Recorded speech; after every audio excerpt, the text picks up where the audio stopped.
thinking about what AJ shared earlier today and this idea of the intent to the outcome and the journey and how that's evolving. And everything contextually that we've been talking about has a profound effect, obviously, on search. But if we kind of open the aperture, zoom out a little bit, and look at this from a more broad perspective, the entire customer experience is transforming right before our eyes. So that's what we're going to talk about today. I'm really looking forward to the conversation. But before I do that, maybe we already know who you are, but maybe share a little bit more about your organization, what you've done, all that sort of stuff. So we'll start with Lori. Sure. Super happy to be here. My name is Lori Joffe. I am the Chief Marketing Officer of American Freight.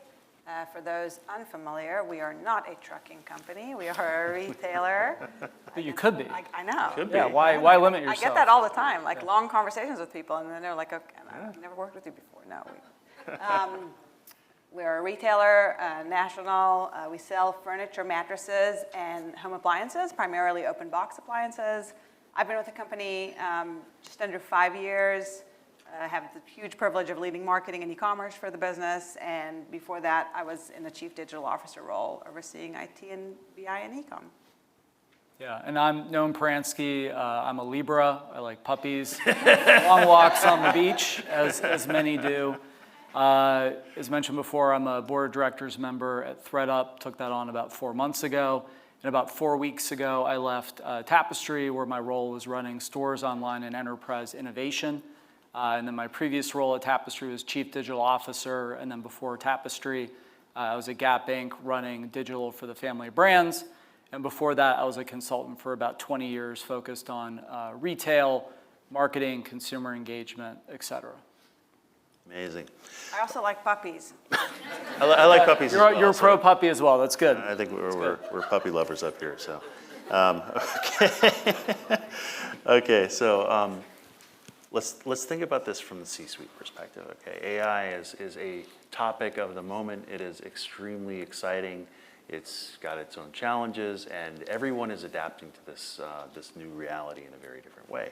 So first question I have for you is, we talked a lot about how AI is disrupting search, but obviously that's not the only channel that we talk about. So if you think about the overall journey, in your experience, how is AI disrupting the rest of the customer journey? We'll start with Lori. Yeah, I mean, I think we're thinking about it really in two major shifts. One is generational, right? So if we think about the different generations and how they're using search, we all know that traditional search is on the decline. Search is definitely not, right? Discovery is definitely not. But for Gen Z, a recent, I'm like, I'm the X right here. Yeah, let's talk about ourselves. That's what this is about. It's about us. I know. So recent Forbes research, Gen Z are 25% less likely than Gen X to use Google for search. Even a bigger stat is that only 64% of them are actually using traditional search engines for brand discovery versus 94% for boomers, right? So that's a pretty major shift.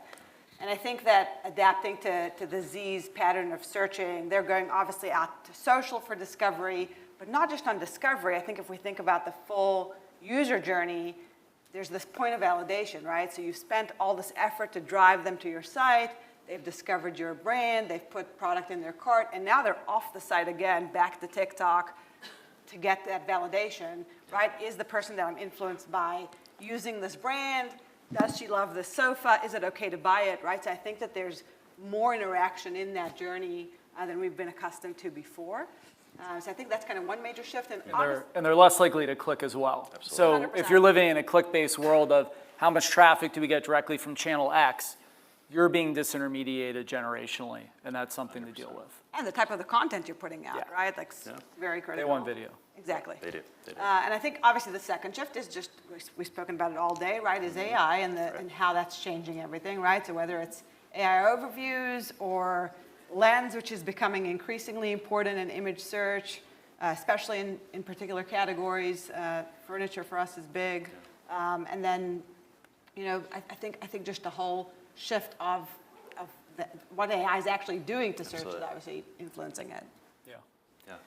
And we were just, you're talking about may we live in interesting times, and I think we really do. We were just talking before the session, like this kind of feels like 1993 or 1995 as it relates to the internet, right? Like something big is coming. Exactly how it's going to play out, we're not 100% sure. But is the world going to fundamentally change?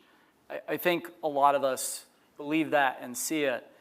And honestly, it's also a relief from the whole metaverse crap that happened 2 years ago. And I don't know if you guys got pulled into all that, but as a chief innovation officer, like I got pulled into all these meetings about metaverse. And I'm like, you don't need blockchain to do this.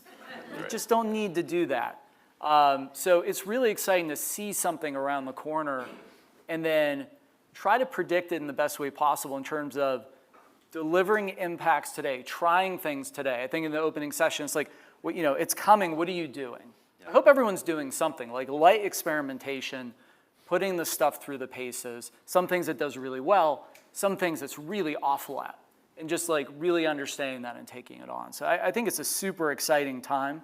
I think two sides that, I was thinking about in terms of like what's happening with this. Number one, on the commercial business operations side, and I'm sure that many of you are seeing this, way more automated content, AI-generated content, product descriptions. We were just seeing some technology here that allow you to, read, react in a more holistic, automated, nuanced way in ways that maybe you couldn't have done manually, right? You need to add 5 people to the team, and no one's doing that, right? So there's more content being created. And then you talk about, like, how do you get smart about indexing? Well, maybe you're going to have 5 times more pages in the near future. And that might be great for the consumer, but then, number one, how do you manage the consumer journey? Number two, how do you manage the, like, agentic journey, for lack of a better term? So that's a big sea change that organizations have to get their arms around. And then on the customer side, we just saw it. The fragmentation of search is just one channel.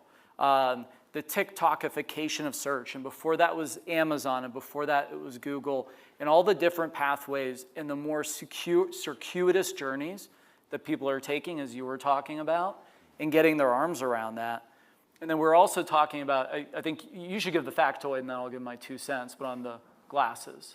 Yeah, I've read recently that like Ray-Ban starting to exceed, the Ray-Ban vision glasses are starting to exceed sales of the normal glasses, so yeah. Yeah, so that's kind of mind-blowing, right? So, with like the phone in my hand, if you had thought, whatever it was, 2007, that people would be spending 11 hours on a phone and you had like a BlackBerry, you'd be like, no way. And it's still hard to believe that people are spending like more hours on the phone than they appear to be awake at any given time. Like those numbers never quite, add up for me.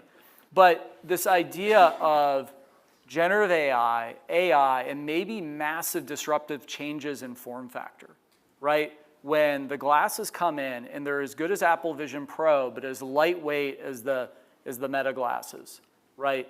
What does that do? Is the phone even a thing anymore, right? Potentially melts away. And so in that world, what does that look like? And then all of the physical world gets a digital overlay, right? We talk about, well, search volume is down. Yeah, maybe, but active search engagement is probably up. The surfaces that may exist in the world may go up significantly. And so how do you get prepared foundationally for that? And then how do you realize real-term benefits today in ways that your partners can measure so that you're part of that conversation and a credible driver of the strategy of how to intersect that? It's interesting. I mean, there's no question that there are not fewer people out there searching for things, and the volume and quantity of things to search for is increasing. So I think just disintermediating the technology that's being used, the media, the devices, from the ultimate outcome that those people are looking to achieve is something you just have to think about and understand how that experience is transforming and how your brand can insert itself into that And I equation. think a lot of it's about control too, right? You speak about the metaverse, but if we circle back to Meta, right? Like I think Meta AI is definitely impacting the Facebook feed, right? And what our users are used to seeing, right? It's overtaking everything, right? With the synthesis of all of the commentary, which, right, if something was once buried, it's now very much on the surface, and getting all this information from ads that we once, or even organic ads on Facebook that we once controlled. There's a lot more interaction there from the AI on what we as marketers want to say about the brand. And then, as an aside, right, their open models have been, very well received and very effective. And then the new generative video that they're able to create is a bit mind-blowing, right? So Gen Z wants more videos. So if you can create 10,000 videos where you used to have 50, like how does that impact your go-to-market? How does that impact your site production? How does that impact your SEO around all those assets? It's a completely different world, potentially. Yeah. Or not. We got to get to that last mile. But also, like, they really want more video, but they want authentic video, right? So how do you make sure you're also balancing that? And there are avatars that have 2 million followers. Yes. Gen Z doesn't know what they want. Gen Not Z yet. can explain themselves. Please stand up and explain. Well, that's a good segue into the next question. So obviously there's a lot of opportunity out there. There's a lot of change happening. But the key question is how can you adapt to those changes, and how do you prioritize what to do and when? Yeah, I mean, I think it's really hard. I think that there's a lot of shiny toys out there and bells and whistles, and they're getting shinier by the second. So really you have to stay, I think, focused and grounded on the core, and I think it was discussed today, right? So the core isn't going away, and you need to make sure that you're doing that, but also leave time in your roadmaps, in your planning for innovation into where things are going. That's always that balance. I think it always stems to understanding who you are as a brand, what you sell, and who your customer is and what they're doing, right? So if you stay kind of grounded on those things, you will know where are your gaps and how to innovate. So I brought up Lens before, right? It's clearly becoming more and more important, image search. And I want to make sure that if she's standing in her friend's home and she takes a picture of that gray sofa that she loves, right? And she lenses that my gray sofa is going to rank, right? So we're definitely putting emphasis on making sure that we're ahead in that regard, but not losing sight of the core. And the way you kind of learn, adapt, grow is coming to events like this, right? Learning and leaning on your vendors and your partners to teach you and kind of upskill you. That's great.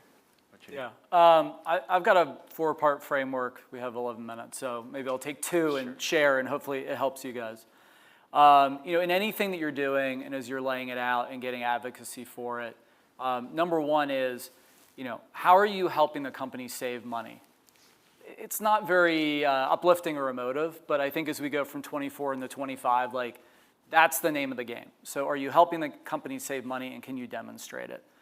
Then we get a little more aspirational. So how are you generating revenue, and how do you demonstrate it, and how do you prove it? What is kind of, linear and very easy to see, and then what needs to be modeled, and who can help you partner with that? Then what is foundational enabling technology, and how does it make everything work better, whether it's internal operations or the customer experience, being very clear on that. And then, and I think this plays very well to this group, there's the fear, uncertainty, and doubt quotient. It's massive, right? It is permeating every topic here, as are the other pillars, but it's big. The generative AI thing has people really freaked out. So it's a massive opportunity for everyone in this room to have real points of clarity of what are the potential short, medium, and long-term risks and opportunities. How do you have your arms around it? And who are you partnering with that is an insurance policy to ensure that you are keeping up with all these changes that are happening by the week, by the month? A new model, a new this, a new channel, a new storyline. You and I were talking about this the other night. If you think about the different stakeholders within your organization, your peers within the C-suite, there are different levers that you could potentially pull. Incremental revenue is one thing, but there's also cost savings potentially. You think about... They all like the cost savings. The cost savings is Yeah, they wonderful. love that. Exactly. Yeah. And in a world where Fabrice just shared the volume of bots that are going to be crawling your website, that has a profound impact on infrastructure costs. That's something you could consider as an option. Yeah, there's a cost piece. Also, don't forget your legal team.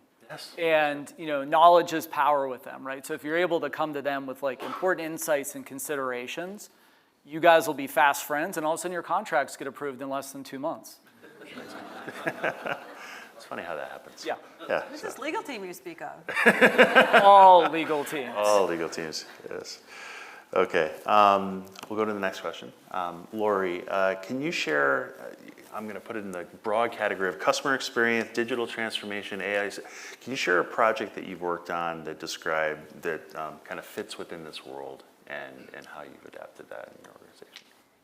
Yeah, I'll speak to one that's not really in this world, but is in the marketing Okay, world. that works. Just because it's been super exciting for us and a major project for us, and then I'll pivot quickly into a smaller one that is tied to this world. But we went through a major brand refresh this year, again, all stemming from customer insight and what our customer felt about our brand, what we felt about the brand, where the gaps were, and how we bridged that.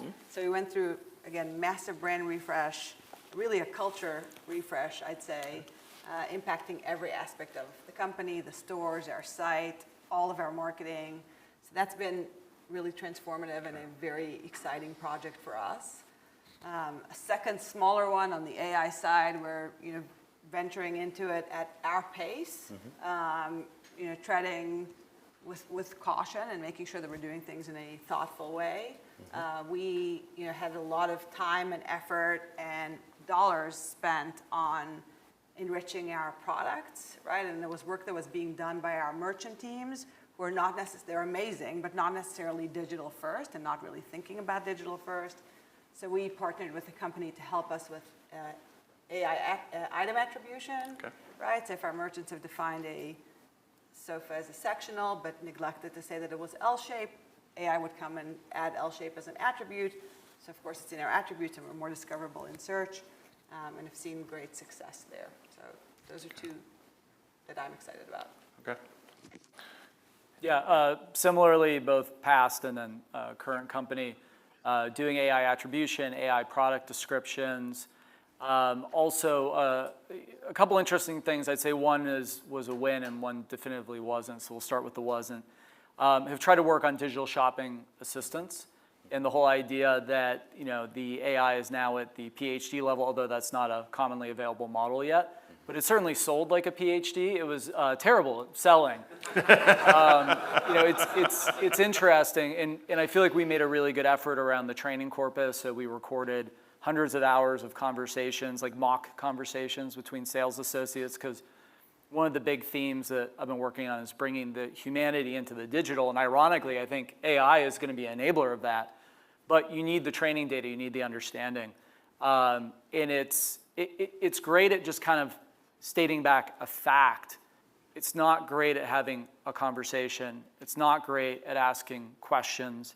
Will it get there at some point? Probably, but I think providers are going to need to develop agentic toolkits or team members to kind of tackle those things kind of one by one by one. So that was a disappointment to date.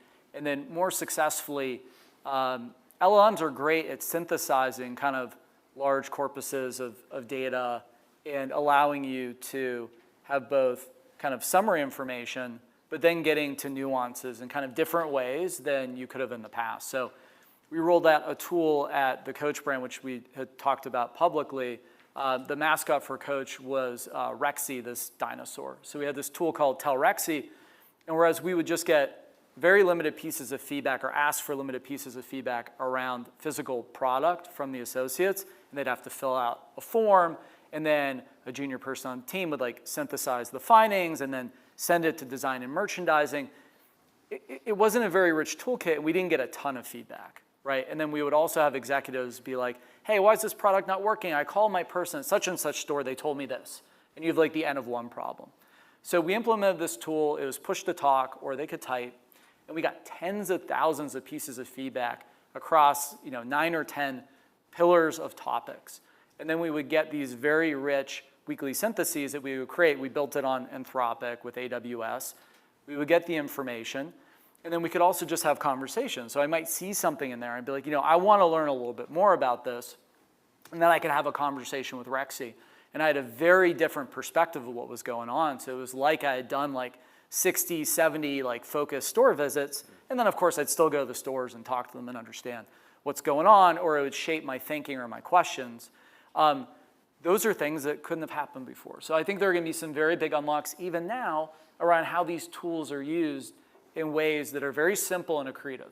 And it was less about the tool, it was more about the program, the people, the process, and yes, enabled by the technology to unlock business value. It's fascinating. I mean, thinking about some of the agentic applications of AI, I think there's, going back to AJ's level 4 doom scenario, and If you think about the combination of human plus AI agents, there's so much potential, I mean, from a retail brand perspective, to combine those two to create even more profound impact, better customer experiences. 100%.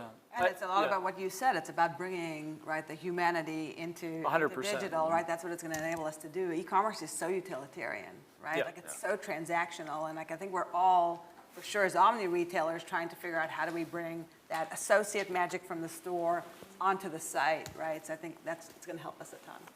Fantastic. Okay, we have a few minutes left. We have 2 questions so far, so we'll throw those out and see how it goes. First one is, do you have any recommendations on making executive teams understand the importance of investing in core channels like search and not only focusing on the shiny object? So who would like to grab that one? I'll go first because I'll be quick. Leverage the 4 pillars. Speak their language, and you'll see improvements in their understanding. Yeah, I totally agree with that, and I'd add to it, find the right exec team. Yeah, just get rid of all your executives, No, I'm serious. select them, and you're good. It's not And about you're you good. getting rid of them, but it's often going to be around fit and just making sure that you're in the right environment. Okay, I'm going to ask you the follow-up question then, because it's kind of related to that. So with so much changing and the need to balance between the core channels and the shiny objects, do you have any recommendations on how to build a team that's able to tackle this? I think that's a great question, and I think that it's a challenge for so many marketers out there. I think there's a lot of people in this room, right, that are very technical, but the majority of the marketers are not, right? And I think that it's a very overwhelming time for marketers. It's overwhelming time for CMOs, who are now kind of expected to be these digital change agents in our organization, and they often don't understand any of these tools, right? So I think, like I said before, be curious, read, learn, come to events like this to learn and expand your knowledge, and then lean in on your partners and your vendors. All of your SaaS providers are doing things, and they can teach you, right? You just need to ask the questions. What's on your roadmap? What are others doing? How can I get better? That would be my biggest advice. Fantastic. Okay, well, that's the last question. Thank you very much, both of you, for joining us on stage here and for coming here. And hand it back over to Charlie.